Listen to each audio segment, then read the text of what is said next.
Welcome to the HR Community Podcast. My name is Shane O'Neill, founder of Civitas Talent, the HR and HSE recruitment community. Each episode we will host HR leaders and discuss their journey and discover best practice HR solutions across the HR industry. Whether you're a CEO, HR executive, or operating across the wider HR space, this podcast is for you. Please like and subscribe, and don't forget to comment and share your reviews. Enjoy the episode. Hi, everyone. Welcome back to another episode of the HR Community Podcast. Today, I'm joined with Vanessa Riley. Vanessa is the Chief People Officer for Richard Crookes Constructions. Welcome, Vanessa. Thank you, Shane. Thank you for having me. It's great to be here. Very good, very good. Vanessa, could you kindly tell us and our listeners a little bit more about you and your role and obviously Richard Crookes Constructions as a brand?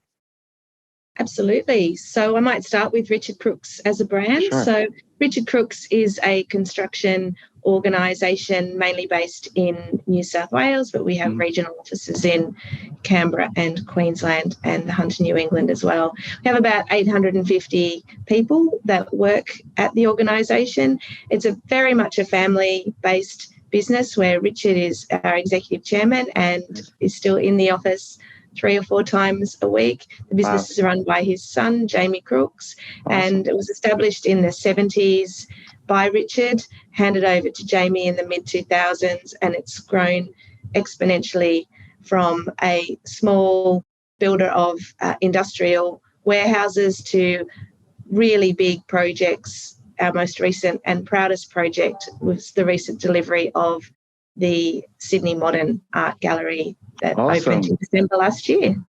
How cool. My role at Richard Crookes is Chief People Officer, so head of HR. We span across all of their employee life cycle and implement key people practices and processes across the employee life cycle, but I also get very heavily involved in driving business strategy and partnering with the MD, Jamie, on making sure we execute strategy in the best possible way. And the rationale behind that is we are essentially a people business in that we project manage our projects and we subcontract in all of our trades. So essentially we are a team of 850 leaders who lead the building of our projects. So we are essentially a people business. So people are really important to the execution of our strategy. Amazing. I love that. And I do know the gallery really well because I'm based in Darlinghurst. So it's a stone throw away from where I live. And I've been walking past the project for years, watching it sort of get all revamped. So it looks pretty good. So I thought we'd delve in a little bit into, I guess, your background and journey in HR, Vanessa. So for our listeners, Vanessa came from quite a OD learning training sort of background before you moved into the HR generalist space. So maybe you could tell us a little bit about that journey and why HR. Yes, why HR? That interesting question. Yeah. I have, as you've just said, Shane, started my career in learning and development. Actually, I really loved helping people gain insights, learn new things, and I was quite inspired by the aha moments that you would see people achieve when they're in various learning activities. That was a passion of mine. That translated into organisational development after some time, in that I was no longer satisfied with just seeing individuals change and make a difference. I wanted to see teams change and organisations change, and I developed a deep fascination in terms of organisational culture and the impact that organisational culture has on the success of the business and the implementation of strategy. Most of my career has been in organisational development. I thought I would always work in organisational development. I always will, always have. I just bring different flavours to that. I thought my experience would just span across various industries rather than various HR specializations. I've worked in telco, fast-moving consumer goods, and now construction. But midway through my career, I was thinking about what I wanted, what my progression, my aspiration, and it became very clear that I needed to broaden out my remit and expand my repertoire out of the very narrow field of organisational development. So I moved into generalist HR. I didn't just move into generalist HR, I moved into a highly operational HR role, manufacturing. So my first generalist experience was working with the front line with unions, and I learned very quickly. And what I learned, not just the skills and capabilities of generalist HR, but I learned that I loved it. And the things that I thought that I would dislike were the things that I loved very much. And so a very big insight for me through that process was careers don't have to be so intimately defined. They can ebb and flow. And after all, you're not signing up for a long-term marriage or commitment when you're thinking about what your next move is, but more so thinking about signing up for what's your next experience and what you add to your repertoire, and not thinking so globally about careers, but more so how do you just continue to add skills, capability to your toolbox. And I've followed that mantra ever since my learning around thinking I wouldn't like a generalist HR, but actually loving it, and just continue to collect experiences along the way. Fantastic. Amazing. And you touched on a HR facet there around culture, and I know you're quite passionate about that space. How have you sort of seen the transformation of some of the elements of HR, including culture, over the last 10 or so years across the various different industries that you've worked in? I've seen a lot of change, actually. In particular, back 10 years ago, as you referred, culture was somewhat a nice to have. It was somewhat, if a CEO believed in it, that would be something that it would be acted on. But more so as the theories, the work has progressed, it's become a stable, and the knowledge that without the right culture, strategy cannot be executed and businesses can't be successful. So I'm seeing it more and more on the table, more and more seen as a vital activity and recognised and acknowledged as much as the profit of an organisation. And that's really pleasing to see. Yeah, I'd agree with you there. I think there's been a bit of a switch maybe from CEOs and leaders that, okay, HR can actually create this culture where our people are engaged, they're performing, and that obviously leads to company profits, as opposed to everyone's got to slog until we get to our financial target. That's just something I've sort of seen. From a recruitment perspective as well, I've noticed certain brands have certain reputations, and if we were to look at culture again, have you seen or experienced an organization with maybe a culture that wasn't as attractive to candidates or employees sort of transform and change, or vice versa?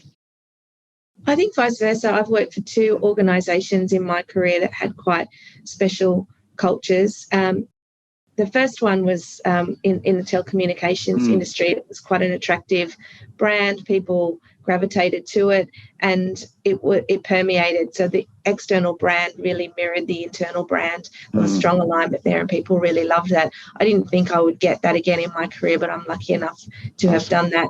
At Richard Crookes, the culture is fantastic. We're sitting at 89% engagement, which is phenomenal. It is. And people join here because of the culture. We know that. We get told that. We've just undertaken a really big leadership development program, and that was the common stable of conversation around the uniqueness and the quite special culture that's here at Richard Crookes. It's a family-based business, and whilst it has 900 people, which is small in relative terms to some other organisations, but it really does feel like 900 people are all sitting around the Christmas table having breaking bread together. It's something quite special and quite unique.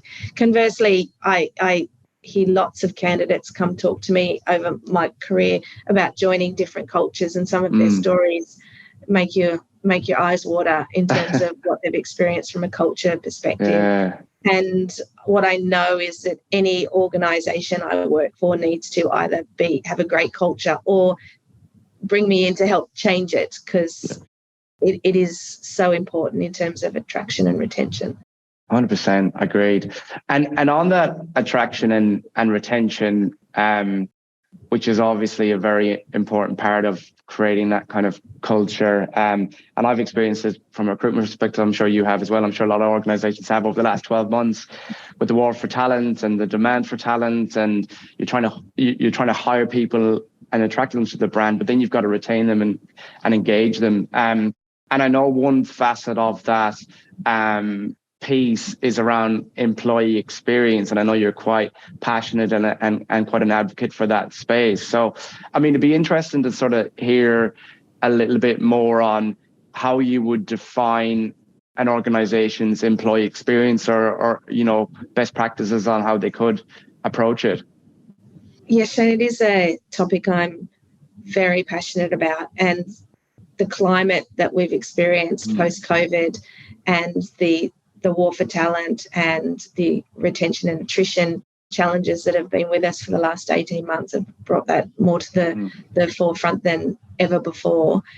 The thing that's, I guess, the most important, I've got a number of points I'd like to share with you about employee experience, but the thing that's top of my list would be the importance of leaders in that they have the relationship with their people, they drive change, and leaders are the pipeline, so they are critical. And building leadership capability is one of the most important things to do around employee experience, because they are the ones interacting every day, and focusing on not just the what but the how. So making sure leaders know how to build relationship, to create empathy, an environment of trust, and create psychological safety is very important. Top-down role modelling is critical. This is one thing that if my boss does one thing, but then the boss's boss does something else.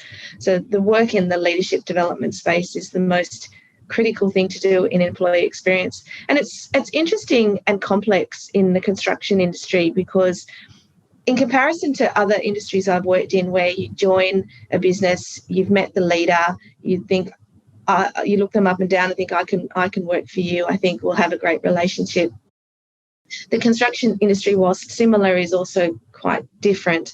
You join a construction industry, or you join Richard Crookes, you work on a project, you work for that leader for the duration of that project, which could be anywhere between 12 months or 3 years, and then you move to the next project where you get another leader. So in this industry, it's not the same, in that you may work for a leader for your entire duration at that organisation. You move around. So the complexities around employee experience, given that, is quite interesting, and certainly a challenge that was attractive to me in terms of running out, and why I decided to come to Richard Crookes. Yeah. So we continue to do a lot of work with leadership development here at Richard Crookes. We're investing heavily in that. We see culture as a differentiator, and our leaders are the custodian of that culture. But the added nuance to that is making sure that the experience is consistent across the different projects. They don't have to be the same, because leaders have to bring their self to work. They need to lead in a way that's authentically right for them, but it needs to be a consistently good experience. Yeah. And that's the conversation we're having with leaders at the moment.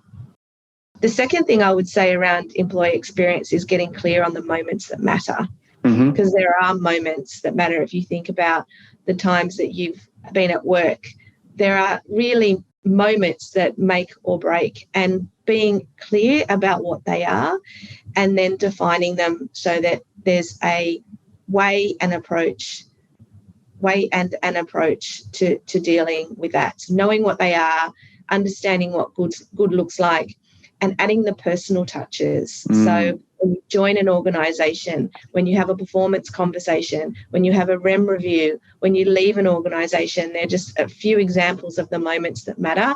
And I don't know that organisations and HR spend enough time getting really specific around, are we clear about the moments that matter in our business, and are we clear about the experience we want to create?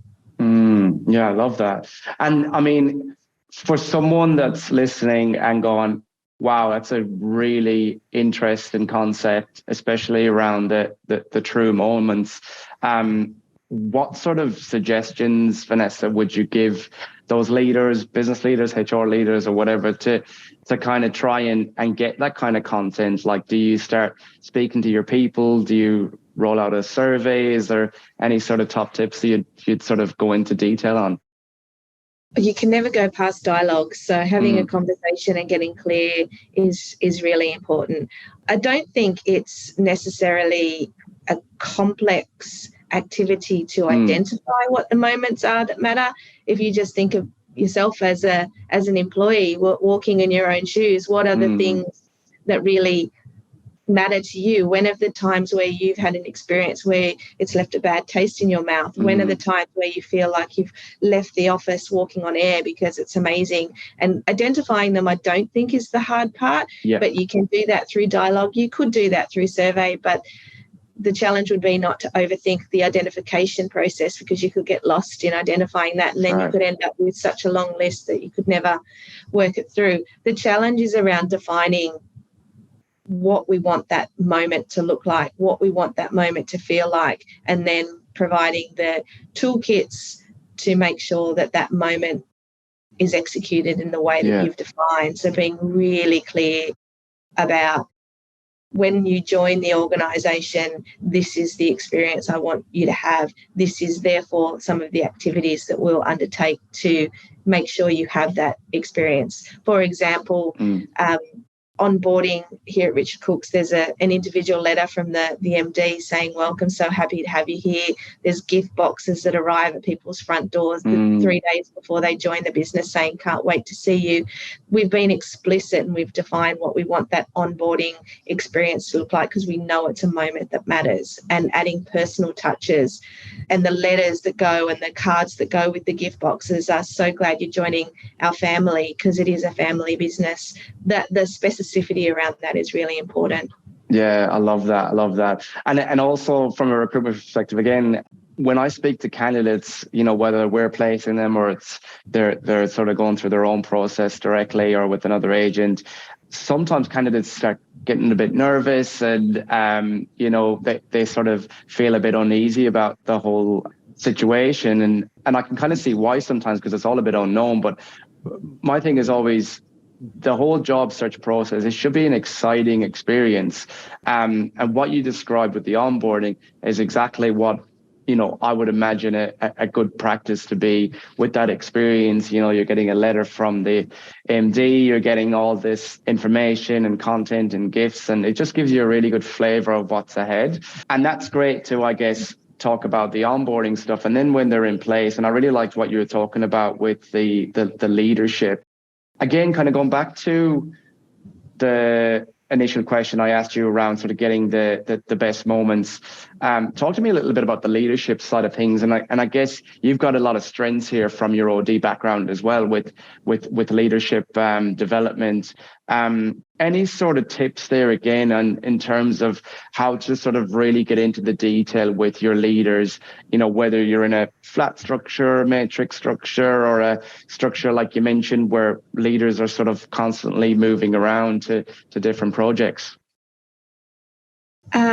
Yes, I think thinking to the employee life cycle is really important, and mapping that out from a leadership supply chain perspective. So understanding, you know, we talked about onboarding, but then the development process, performance process, the promotion process, the recognition process, and so on and so forth, and getting clear with leaders around their expectations in that. But the trickiness in that is by providing so specific tools and skills to do that is fantastic, but it often just focuses on the what. So have this conversation, fill out this form, rate them like this, tell this person about it. And there's not enough time spoken or spent developing leaders on the how. So it needs to have an equal focus on both the what and the how. So how are you building relationships? How are you building trust? And so from a leadership perspective, taking time, getting to know and understand the individual, what their triggers are, what's important to them, so that they can really connect and build that psychological safety. Knowing that one size fits all does not work. And oftentimes leaders can think, well, how do I like things to be done for me? And therefore that must be how everybody likes things done. I will lead in the way that I would like to be led, which is quite an admirable and strong moral focus. But the fact of the matter is we're all humans, we are all different. And so a leader needs to go beyond what works for them and thinking about, I really need to get to know each one of my team individually and understand what would make them feel engaged and on board.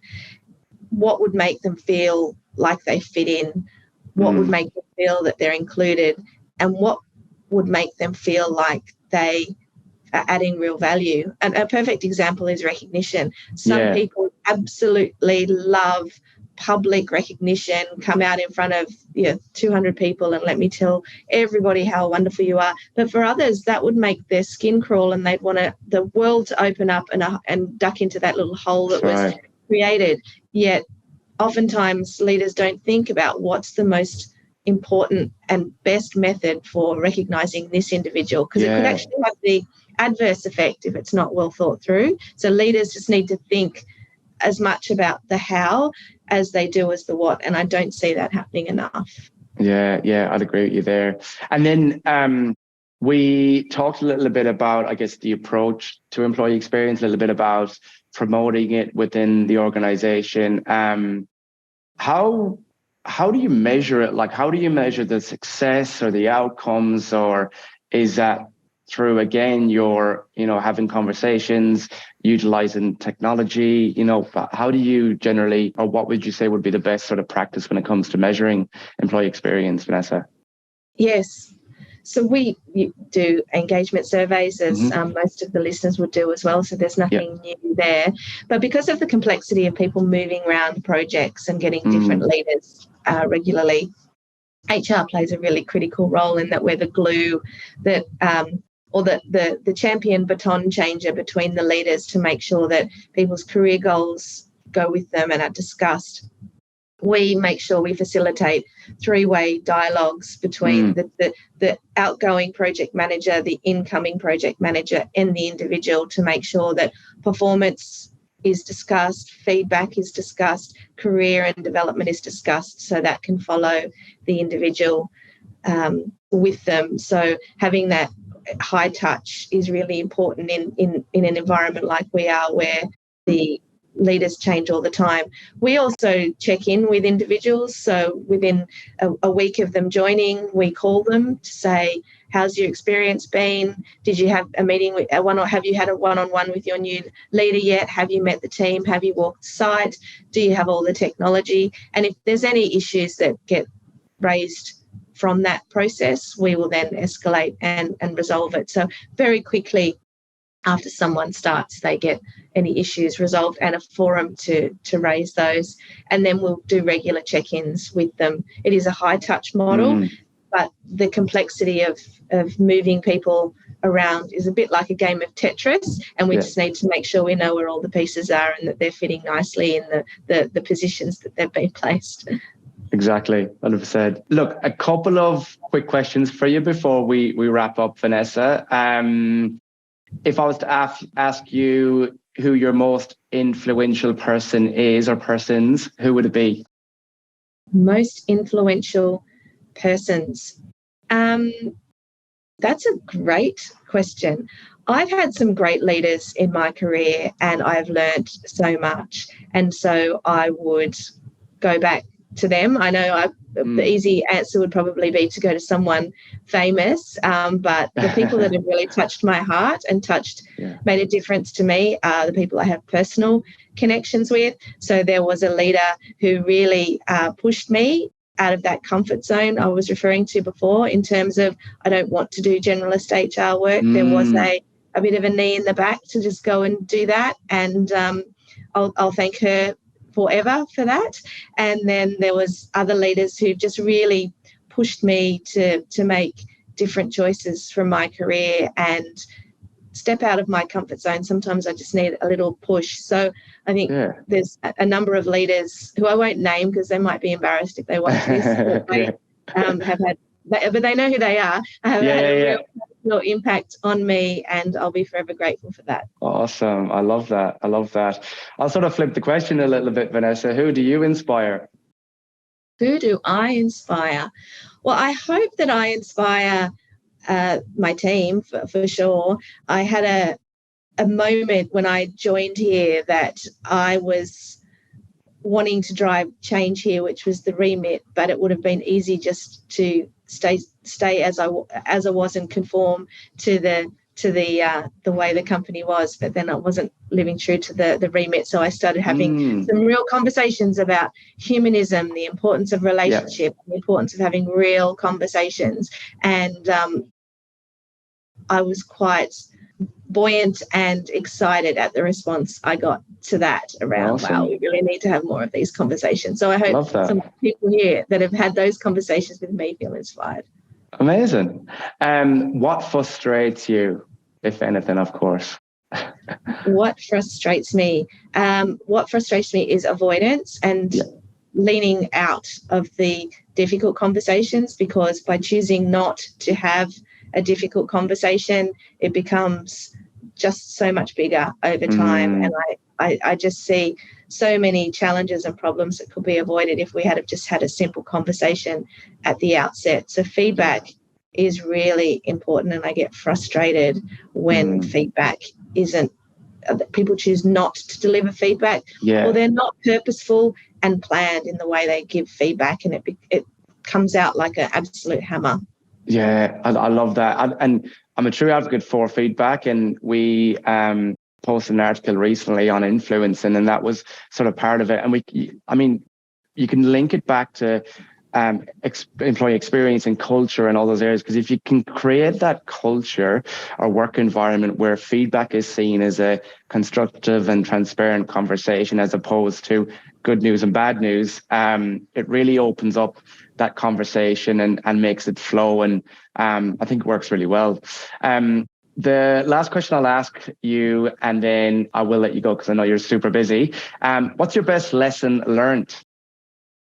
Oh, my best lesson learned. I think that would be related to what I said before, is careers don't have to be a marriage. Career is about collecting experiences and a winding road as opposed to a straight line. So take opportunities as they come, collect experiences, and don't overthink things when something new and interesting and a little bit scary is put in front of you. Grab it with both hands and just go for it, because at the end of the day, if you don't like it and it doesn't work out, you can always change and do something different, or do what you've been doing up until this point. But don't die wondering.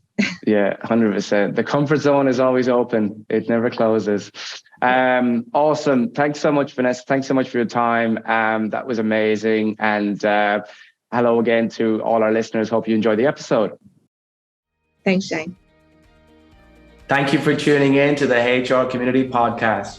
Remember to like and subscribe and share your views and comments below. This podcast was brought to you by Civitas Talent, the HR and HSC recruitment community. Whether you're a candidate looking for a new role or organization looking to secure brand new talent for your team, please get in touch with us today. Thank you.